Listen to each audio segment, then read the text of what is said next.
This meeting is being recorded, gitu ya. Selamat siang, Mas Yafi, Muhammad Yafi Ton Rusdi. Siang, Mas Anton. Ini Iya. beliau dulu senior saya di NEM. NEM itu sebenarnya dulu singkatannya adalah New Economy Movement, tapi kayaknya kesannya supaya nggak jadi movement, makanya ya NEM aja, gitu ya. Jadi itu salah satu project crypto, blockchain juga, karena di belakangnya juga ada teknologi gitu ya, yang memang kita di sini dulu punya tugas untuk membuka pasar di Indonesia untuk memajukan adopsi teknologi blockchain. Memang tidak berjalan cukup lama karena memang ada 1-2 kendala di sisi sana gitu ya. Tapi dari situ kita terus di dunia yang sama kurang lebih ya, masih di dunia blockchain juga sekarang Mas Yafi ya. Iya, di industri yang tetap sama lah Mas. Oke, jadi Mas Yafi ini memang yang kenalin saya ke jalan terang gitu ya. Waktu itu saya, mungkin kalau dilihat di video sebelumnya, saya sama Mas Novi itu ya coba-coba sendiri, riset sendiri, ngulik-ngulik sendiri. Nah, ketemu jalan terang nih, ketemu Mas Yafi. Waktu itu di Kopi Oi, ya di Kopi Oi-nya Mas Wasis itu memang hotel kontinental tempat kita pelaku teknologi, pelaku bisnis ngumpul gitu. Disitulah kita mulai kenal pertama. Nah, kalau sekarang Mas Yafi lagi sibuk apa nih? Ya, oke. Jadi kalau sekarang saya kebetulan fully fokus ya di PT sendiri, Block2Go, yang sebelumnya Mas Anton juga sempat join ya di situ. Oh iya, saya sempat namun join akhirnya, ya. ya, sebenarnya Mas Anton bisa dibilang juga co-founder dari Block2Go ya. Block2Go, oke. Iya, co-founder. Ya, jadi sekarang saya fokusnya sekarang di situ. fokus di Mitra Berdaya, jadi ya nggak sempat ngurusin Block2Go. Nah, beliau ini yang ngurusin. Iya, jadi alhamdulillah sekarang udah mulai jalan, Mas Anton. Udah kita coba, udah pernah implementasi ya sebelumnya. Tapi yang awalnya kita memang fokus ke blockchain, sekarang kita agak pivot nih, Mas Anton. Jadi kita pivotnya ke eKYC. eKYC, Electronic Know Your Customer ya. Betul. Istilah kerennya customer onboarding lah. Nah, jadi customer onboarding. Iya, kita sebenarnya juga sejalan ya di awal itu dengan blockchain inisiatif kita itu, yaitu identity management. Namun karena ya semuanya butuh usaha dan juga perjalanan cukup panjang ya. Jadi kita ambil yang low hanging fruit-nya itu ya di customer onboarding tadi di KYC. Kebetulan kita kerjasama dengan Peruri juga sebagai supplier dari teknologinya. Kita menyalurkan teknologi tersebut nih ke beberapa klien. Yang paling penting sih pertama kita memang untuk yang buka di crypto exchange, Mas Anton. Jadi betul, karena kan mereka sudah mulai ada compliance, mereka sudah mulai diregulasi oleh Bapepti. Jadi kita melihat bahwa ini kesempatannya sangat besar nih untuk teman-teman kripto, terutama dari exchange ya, biar bisa lebih comply sesuai dengan peraturan yang ada. Oke, tapi itu nggak hanya ke kripto ya, misalkan untuk fintech lain yang perlu onboarding, perlu eKYC, bisa juga menggunakan platform yang dibangun oleh Peruri tadi ya? Betul, bisa juga. Jadi sebenarnya ini eKYC-nya fleksibel ya, jadi nggak cuma untuk satu industri, tapi bisa untuk multi industri, di mana ketika ada dibutuhkannya untuk customer onboarding, untuk mengecek keabsahan atau verifikasi dari customer tersebut secara digital, itu kita bisa. Baik. Ini kita ngomongin Peruri yang sama kan ya, Peruri yang dulu hanya cetak duit gitu. Iya, cetak duit, cetak paspor, angko. Jadi mereka sudah bertransformasi dari perusahaan percetakan jadi perusahaan digital sekarang ini ya, bisa dibilang gitu. Betul. Saya rasa satu BUMN yang cukup sukses untuk mendigitalisasi bisnisnya dengan baik itu Peruri ya, karena mereka memang benar-benar sekarang kalau saya lihat sebelum kita kenal Peruri juga saya nggak tahu kalau ternyata Peruri itu punya satu divisi ya, namanya SBU Digital, yang dimana mereka itu punya banyak sekali produk, terutama di security dokumen. Karena kan memang dari awal Peruri itu produknya adalah security dokumen seperti uang, perangko, lalu juga materai dan paspor. Itu kan security dokumen semuanya ya, dokumen yang punya nilai dan secure nih ceritanya. Nah, sekarang mereka merambah ke digital. Nah, lalu dengan digital ini mereka punya banyak sekali. Jadi selain tadi untuk customer onboarding, untuk pengecekan customer, mereka juga ada stempel digital, mereka ada tanda tangan digital, mereka juga ada track and trace, dan ada beberapa lainnya juga. Jadi saya rasa mereka juga cukup lengkap ya, walaupun seakan-akan itu kayak lurking in the shadow, mereka tidak ada yang tahu kalau ternyata Polri punya. Dan itu cukup bagus. Maksudnya bukan seperti, mohon maaf ya, mungkin beberapa perusahaan negara yang digitalisasi masih setengah-setengah ya Mas Anton, yang cuman sekedar online dan juga jadi digital itu bukan seperti itu ya. Jadi Polri memang benar-benar proper and sangat-sangat besar ini produk digital mereka. Jadi bukan hanya yang penting ada websitenya gitu ya, Nah, yang penting tampak digital gitu ya. Tapi ini memang benar transformasi dari minting dan printing tradisional menjadi minting dan printing yang digital gitu ya, untuk dokumen-dokumen yang memang sudah elektronik, dia nggak mau ketinggalan gitu ya. Bagaimana mengesahkan dokumen elektronik itu gitu ya. Betul sekali. Kalau nggak salah saya tadi sempat buka-buka ada Peruri Sign, Peruri Trust itu yang betul. Disitulah yang Blok2Go berperan untuk membantu Peruri untuk go to market gitu ya. Betul. Terutama untuk beberapa industri baru kan kayak crypto exchange kan ini masih baru banget. Bahkan nggak banyak pemerintah yang mengerti ya untuk masalah crypto exchange. Bahkan perlu juga awalnya mereka masih tidak tahu gimana sih emangnya cara kerjanya, emang apa sih emang perlu ya dari crypto exchange. Tapi setelah kita coba implementasi, mereka juga akhirnya melihat bahwa memang pertumbuhan kripto di Indonesia cukup pesat ya Mas Anton. Jadi setelah kemarin ada ya hype dari Elon Musk, apalagi ya, jadi habis itu sebelum Lebaran juga pasti banyak THR yang cair. Saya lihat banyak sekali memang orang Indonesia masuk ke kripto. Nyangkut gitu ya. Nyangkut juga nggak Mas Yafi ini? Oh, kalau saya udah mulai berevolusi Mas. Jadi sebelumnya saya pegang sendiri, saya sekarang narok nih di tempat ada yang mengelola lah. Oh, oke. Jadi nggak main sendiri sekarang ya. Jadi taruh di satu manage fund gitu ya, yang memang ada orang yang ngatur gitu ya. Dengar-dengar kalau masuk manage fund itu harus gede ya, berarti lumayan ya. Kebetulan karena ini masih early stage ya, mereka belum rilis sebenarnya Mas. Jadi kita dapat kemudahan lah ya. Jadi nggak perlu kayak deposito bank yang minimum 1M, nggak sampai segitu Mas. Cuma fraction of it aja. Jadi memang benar-benar ya dibilang gede enggak juga, kecil enggak juga Mas. Jadi fraction of it quite significant ya. Iya. Jangan-jangan saya kenal nih ya orangnya ya. Mungkin ya. Oke, nanti saya kulik, kalau ketemu orangnya saya ajak jadi bintang tamu juga deh. Siap. Oke. Jadi iya, industri kripto sudah berevolusi sih dari kalau dibanding video sebelumnya. Saya masuk sama Mas Novi di Indodax tuh baru ada Bitcoin, Ethereum dan beberapa, mungkin nggak sampai belasan. Sekarang yang masuk Indonesia sendiri udah ratusan. Kemudian proyeknya macam-macam. Terus model bisnisnya juga nggak cuma exchange, sampai ada mutual fund, walaupun mungkin belum resmi rilis, tapi sudah ada seperti itu. Betul. Oke. Tapi ini sebenarnya kita tadi kan janjiannya ya, kita mau bahas mengenai mata uang digital bank sentral gitu. Iya. Jadi terkait dengan mata uang kan Peruri mata uang bank sentral gitu ya. Dulunya kan Peruri adalah sekedar pencetak uang dari BI. Nah sekarang BI sendiri kan katanya mau nerbitin nih mata uang digital gitu, CDBC, Central Bank Digital Currency gitu ya. Jadi yang di background saya ini nanti kayaknya akan sinkron tuh ya antara mata uang Bitcoin, Litecoin, Ethereum, kemudian dolar itu akan sinkron. Nanti artinya Indonesia akan memiliki semacam USDT atau BUSD atau IDRT yang memang direstui pemerintah gitu. Idenya kira-kira seperti itu atau beda lagi, Mas?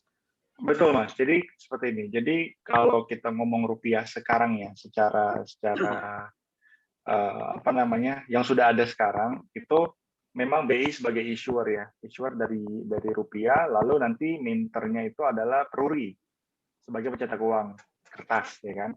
Nah ini yang kita rencanakan. Sebenarnya masih tahap pembelajaran juga Mas Anton. Jadi yang kita dapat, jadi kebetulan ternyata Direktur Utama Peruri, Bu Dwina, jadi beliau itu ditunjuk oleh Presiden langsung untuk sebagai ketua dari task force untuk CBDC ini. Jadi kita sebenarnya masih dalam tahap studi banding, pembelajaran dan research. Jadi kita belum bisa memastikan nanti akan seperti apa detailnya. Cuman kalau kita melihat dari yang sudah ada diimplementasi oleh negara lain, tentunya Cina ya, Tiongkok ya, kita melihat bahwa mereka memang menggunakan blockchain dan itu memang semuanya langsung dari central bank mereka. Nah, kalau kita kan berbeda ya. Kita kan memang dari awal itu sudah dimandatkan dalam undang-undang bahwa Polri sebagai pencetak uang. Makanya dia juga sebagai objek vital nasional. Nah, lalu dengan adanya mereka juga sudah bertransformasi digital dengan sangat baik. Jadi saya rasa memang sudah sangat cocok dan appropriate ya untuk mereka sebagai minter dari CBDC ini. Nah, jadi konsepnya nanti seperti yang sudah ada sebenarnya, Mas. Jadi BI sebagai issuer, lalu nanti Pruri akan sebagai minternya yang merilis atau bisa dibilang genesis dari CBDC nanti dari Pruri seperti itu. Jadi Tapi untuk mekanisme, ya. Kalau buku itu penerbitnya adalah misalkan Gramedia, tapi yang nyetak mungkin bukan Gramedia, bisa juga gitu kan? Betul, penerbitnya betul. nih BI, yang mencetak adalah Pruri gitu ya. Dan Pruri, betul. di dalam uang digital ini pun sama gitu ya, minternya yang mencetak itu adalah tetap Pruri gitu ya. Dengan teknologi blockchain yang sudah dia kuasai. Jadi yang kita nongkrong waktu itu 2018 ada acara itu jadi beneran gitu ya, nggak cuma jadi tongkrong-tongkrongan doang gitu. Iya, betul. Ya memang menurut saya yang mereka lakukan itu sudah cukup baik ya Mas ya. Jadi dari waktu 2018 kita udah sempat ada acara di Pruri, mereka sudah juga nge-host acara untuk mengajak expert-expert di bidang blockchain untuk misalnya tukar pikiran ya. Dan sekarang akhirnya terjadi juga kan, malah mereka yang sebagai istilahnya itu spearhead ya, mereka yang spearhead untuk project ini. Jadi project CBDC ini jadi project vital nasional juga nih Mas Anton. Jadi menarik sekali nih. Yang sebelumnya oleh BI diumumkan sekitar tahun 2025 akan diimplementasi karena langsung ditunjuk oleh Pak Jokowi dan jadi ada task force-nya. Sekarang targetnya itu 2023 Mas Anton. 2023 akan launching gitu ya targetnya. Target kita implementasi. Gitu. Ada waktu 2 tahun untuk bersiap untuk geser ke arah sana gitu ya. Mungkin platform bisnis kita harus mulai mengakomodir itu. Nanti ketika CBDC itu diterapkan secara luas, kita sudah nggak gagap lagi harusnya gitu ya.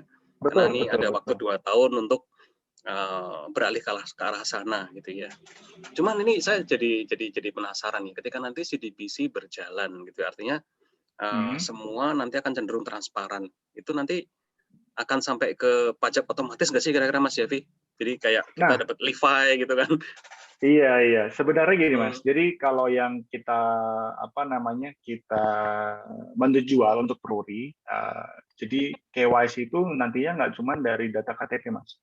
Kita sekarang sebenarnya lagi progres ya untuk nanti data ke DJP. Jadi untuk data DJP sendiri beberapa yang bisa kita lakukan dari Pruri ya, yaitu pertama yang pasti mengecek NPWP-nya ada apa enggak. Jadi memvalidasi nomor NPWP. Lalu yang kedua dia taat pajak apa enggak. Jadi orangnya bayar pajak apa enggak nih tiap tahun. Nah tadi satu yang saya miss, kalau misalkan nggak punya NPWP bisa langsung pakai NPWP, bikin NPWP melalui API. Ini yang sudah ada API yang connect ke Dijen Pajak gitu ya? Iya, karena sebenarnya Pruri, setahu saya mereka memang adalah partner digitalisasinya DJP. Jadi mereka punya akses ke sana dan mereka bisa menyediakan API. Kalau misalkan Mas Anton ya daftar di crypto exchange, nantinya mungkin bisa ya. Kita harapkan nih Mas ya, ketika Mas Anton mendaftar atau mungkin mau withdraw ya kan, jadi otomatis nanti pajak kepotong nih misalkan ya. Nah, ternyata pas verifikasi NPWP, ternyata Mas Anton belum pernah punya NPWP. Jadi langsung bikin di situ, Mas, di platformnya. So, on the spot dibikinin gitu ya? On the spot, betul. Nah, lalu setelah 3 tadi, ada juga bisa sebenarnya kita mengkustomisasi untuk berapa range dari berapa nominal pajak yang dibayarkan, Mas. Jadi mungkin dia bayar antara 1 sampai 2 juta, atau mungkin 3 sampai 5 juta per tahun, itu bisa kita ekstrak juga. Jadi nanti kayak credit scoring jatuhnya, Mas. Tapi untuk pajak. artinya Iya. nggak akan mengurangi kepusingan selama ini ya ketika kita ini pajak final, semifinal, perempat final kan saya juga bingung dengan istilah-istilah itu, terus Betul betul. berapa harus dikepotongnya, kita udah kepotong, kita harus mikir lagi berapa kepotongnya kan pusing ya. Nanti dengan ini mungkin Sing. akan jadi lebih smooth, Lebih mudah, benar. akan lebih mudah, akan eee, harusnya lebih fair buat semua pihak, baik pemerintah maupun kita sebagai rakyatnya gitu kan. Betul. Nah, tadi Mas, tadi yang terakhir itu yang itu, jadi bisa nanti otomatis potong pajak dari API-nya si BJP, gitu sih.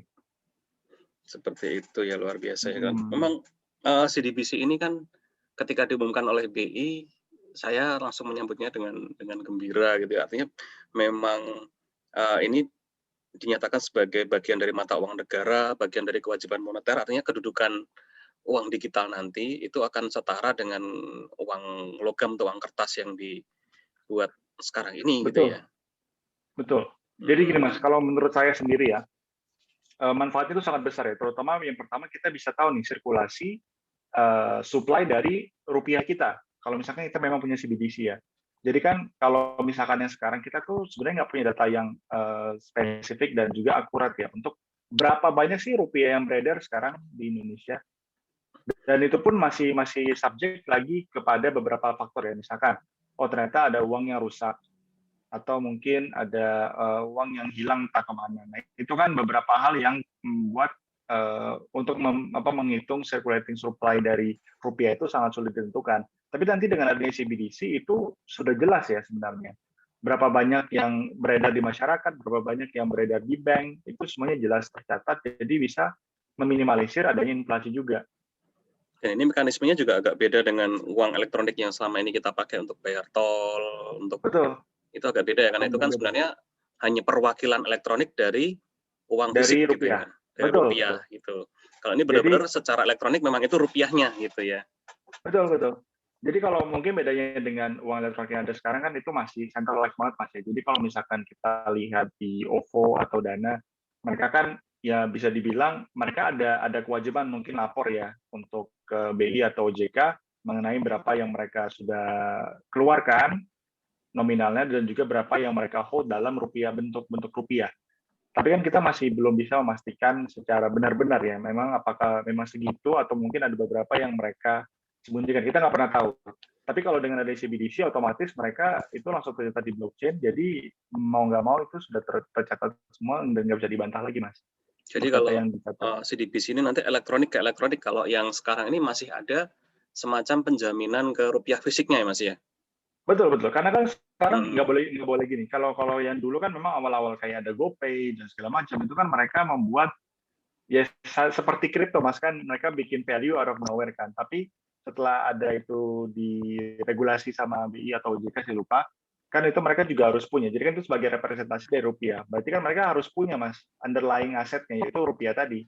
Kalau mereka nggak punya rupiah senilai yang mereka rilis, misalkan GoPay, mereka punya 1 M dan mereka harus punya rupiah beneran 1 M. bentuknya Kan fisik seperti sekarang itu. ini masih gitu ya. Kalau Iya, nanti dengan iya adanya betul. CDBC, underlying-nya jaminannya itu adalah rupiah elektronik yang fully memang dari BI Betul, diterbitkan secara elektronik gitu ya. betul betul. Oke, ini berarti bisa nanti juga ke perangko elektronik. Kalau, Wah, iya Mas.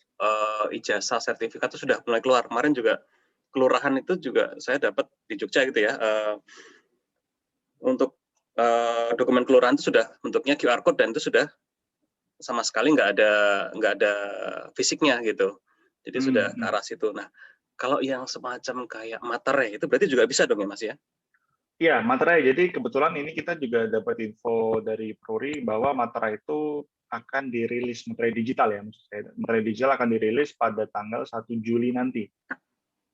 Jadi ke depannya materai yang 10.000 nanti ada versi digitalnya, Mas. Ada versi digitalnya. Itu juga Betul. selama ini kan kita selalu berpikir materai ini, gimana sih nge-trace-nya? Emang kalau kita sudah pakai materai, terus, Ditjen Pajak akan tahu gitu ya, kita sudah, Hmm, punya, kerjasama dengan siapa, kita mengikat kontrak dengan siapa, kan juga susah nge-trace-nya. Dia hanya jual berapa lembar materai. Kita nempelnya betul. kapan nggak tahu. Kemudian juga kalau kita sebagai pengguna misalkan udah telanjur ngecoret, kena tanda Hmm. tangan, di-cancel itu kan juga jadi susah itu. Sementara kalau elektronik ini akan lebih enak ya, benar-benar kalau beneran kita sudah mengikatkan kontrak dengan pihak lain, sah, materai itu baru semacam dicatat gitu ya Mas ya? Betul, betul, betul. Mhm mhm Memang mhm. untuk mekanismenya sekarang setahu saya sih masih belum dirilis Mas ya. Jadi nanti penggunaan dan segala macam mungkin akan disosialisasikan juga oleh apa namanya yang pasti Peruri dan saya rasa Kementerian Keuangan juga akan ikut campur untuk bantu sosialisasi. Jadi yang sekarang detailnya sih kita belum dapat banyak memang Mas Anton. Cuman ke depannya sih menurut saya itu juga apa namanya make sense ya harusnya seperti itu. Oke, artinya, selama ini kalau misalkan katakan ada materai palsu atau katakan, eee, orang bikin kontrak antara dua belah pihak, tapi materainya hanya scan-scan-an, itu kan bisa juga gitu, dan itu nggak akan ke-trace gitu Iya, sekarang kan. Nah, nanti dengan adanya ini, bisa di-trace tuh benar-benar kontrak dari betul, mana ke betul. mana. Jadi, bahkan, bunyi kontraknya pun sebenarnya mungkin bisa bisa kalau mau gitu ya, Kalau mau. di-blockchain-kan juga gitu ya, kalau mau bisa sampai ke arah Iya, situ bahkan ya. betul, betul. Artinya ini berita buruk buat notaris sebenarnya. Kalau lebih jauh lagi, tapi mungkin, negara sih concern-nya lebih ke ya yang penting pajaknya masuk Materainya dulu gitu sih, ya, ya. materainya Pendapatan negara terbit, kan, Mas. pendapatan negara. Karena dari Betul. materai saja udah cukup besar, saya lupa angkanya ya, dan, ada indikasi bahwa itu banyak yang loss setiap tahun dengan materai fisik Hmm. ini. Waktu itu waktu waktu acaranya Peruri waktu itu, makanya yang pertama kali mau dirilis adalah materai digital gitu ya, supaya memang, Hmm. eee, buat pengguna lebih mudah, buat negara lebih untung gitu. Betul, betul. Oke, mantap sih. Berarti apa yang kita upayakan waktu itu walaupun secara immediate dalam jangka pendek nggak kelihatan gitu ya. Kita nggak merasakan hasilnya, bahkan mungkin bos kita yang ada di Malaysia mungkin kurang puas, tapi, eee, secara penerapan jalan semua nih ya jadinya ya. Jalan, Mas, jalan. Mhm mhm Mungkin mhm. memang nggak langsung pakai blockchain ya, tapi tetap ini kan satu breakthrough ya dari salah satu BUMN Indonesia yang sudah cukup baik ya untuk bisa mengeluarkan produk-produk yang sebelumnya kita cuma anggap ini sebagai wah ini mungkin 10 tahun lagi, berapa tahun lagi, tapi ternyata Nggak dari sampai 2018 sampai sekarang ya cepet 2 banget tahun, Mas, 3 kayak 5 tahun tahun sudah kan. mulai diterapkan gitu ya. Betul, betul. Mhm mhm mhm. Oke oke oke. Berarti apa ya, pemerintah sangat permisif banget, sangat mendukung karena memang bermanfaat buat mereka, buat kita juga bermanfaat. Artinya kita Betul. dulu masuk ke industri yang tepat gitu ya, kalau bisa dibilang gitu. Iya, Mas, betul. Mhm mhm. Setuju banget. Jadi memang industri yang baru berkembang dan bisa dibilang masih futuristik sebenarnya. Jadi waktu itu mungkin Indonesia masih belum siap ya ketika kita baru-baru mulai. Tapi sekarang udah mulai cukup besar traksinya dan juga malah di apa ya didukung kan oleh pemerintah. Jadi sangat-sangat tepat sebenarnya sekarang kita bisa nge-push semua implementasi dan juga apa produk-produk yang memang apa berfungsi dan bermanfaat ya untuk Indonesia. Artinya masih akan di industri ini Mas ya, ke depan. Ya, insya Allah masih akan Mas. Dan ya Blog 2 Go akan ekspansi tapi masih dikait-kaitkan dengan blockchain gitu. Mungkin juga sekarang ini Iya. banyak sih, kalau saya kan kebetulan, lumayan berhubungan dengan beberapa fintech yang, di belakangnya mereka tuh pakai blockchain, tapi tidak perlu disampaikan Hmm. gitu. Jadi ibarat kayak Oke. Facebook, dia orang banyak yang pakai Facebook tapi nggak tahu kalau di belakang itu ada internet ada TCP/IP, ada apa, orang nggak perlu tahu. Pokoknya ya Facebookan aja Betul, gitu, WhatsApp-an betul, aja. betul. Ya, generasi orang tua kita mungkin pakai WhatsApp tanpa perlu tahu cara kerjanya gimana. Mereka ya bisa aja untuk Ya, chatting, video betul, call betul. gitu. Jadi mungkin, tanpa perlu gembar-gembor blockchain ini, blockchain itu, sebenarnya kita sedang menuju ke arah sana gitu ya. Betul, Mas, betul. Mhm mhm mhm. Untuk awal memang kalau saya lihat sih memang untuk yang lebih profitable dan usable-nya sih memang untuk yang B2B ya. Jadi memang masyarakat luas itu kebanyakan cuman tahu jargon-jargon segala macam, tapi implementasi biasanya masih dirahasiakan oleh perusahaan yang menggunakan. Dan kemungkinan besar juga itu masih masih dalam mereka mungkin mikir ini masih dalam competitive advantage mereka ya. Jadi kalau mereka bisa harus publish, mereka mungkin akan ditiru nanti sama kompetitornya. Jadi mungkin ada konsiderasi di satu hal tersebut. Jadi memang sengaja nggak usah ngomong blockchain lah ya, terus juga Iya. nggak juga mengungkapkan teknologi apa, apakah private blockchain, apakah permission atau public blockchain gitu, nggak perlu disampaikan gitu ya. Waktu itu kan kita Betul. slide deck kita kan banyak membahas itu, tapi ya itu cukup ada di belakang sebenarnya. Di depan Betul, ya betul. business as usual gitu, cuman ya mungkin membawa bendera digitalisasi saja gitu, tapi blockchain-nya di belakang layar gitu. Tapi overall nggak nyesel sih ya Mas ya, kita masuk industri ini ya, Iya, iya. dan masih cerah Bersyukur Mas banget masa ya. depannya, bersyukur ya malah. Bersyukur. Ya, saya sekali lagi terima kasih sudah diajak ke jalan terang nih ya di blockchain gitu. Walaupun Sama-sama, akhirnya Mas Bram. walaupun akhirnya agak beda jalur, tapi masih ketemu-ketemu juga kok akhirnya. Iya. Oke, jadi buat teman-teman yang mungkin yang baru mulai mempelajari blockchain, cryptocurrency, kemudian digital, ini banyak hal yang bisa kita sambung-sambungin sih gitu ya. AI, IoT, machine learning, apapun yang sifatnya masih terobosan itu kita on the way menuju sana gitu. Jadi jangan menyerah, jangan melihat ini dalam 1-2 bulan ke depan, mungkin tarik garis yang lebih panjang 5 tahun, 7 tahun, apa yang teman-teman pelajari itu akan terwujud gitu. Mungkin bentuknya agak beda tapi akan ke arah sana. Cie, udah kayak dosen belum ya? Ada pesan-pesan Mas buat teman-teman yang mungkin masih baru mau belajar teknologi blockchain gitu, atau teknologi secara umum dari Iya. sisi pelaku nih? Oke, untuk blockchain mungkin saran saya kalau bisa sebisa mungkin makin banyak makin bagus ya orang yang bisa mempelajari, terutama untuk smart contract dan juga dari segi teknikalnya. Kenapa? Karena yang kita sekarang hadapi di Indonesia itu kita kurang sekali talent untuk dari segi teknikal ya blockchain dan smart contract ini.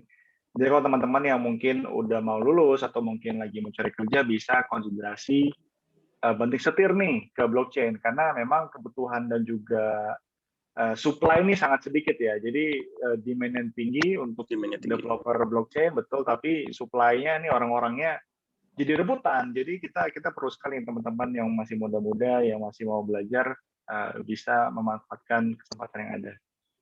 Sekarang ini pengembang blockchain ya masih itu aja, lu lagi gitu ya. Iya, Yang betul Mas. lagi ya dia kenal semua gitu. Jadi Iya.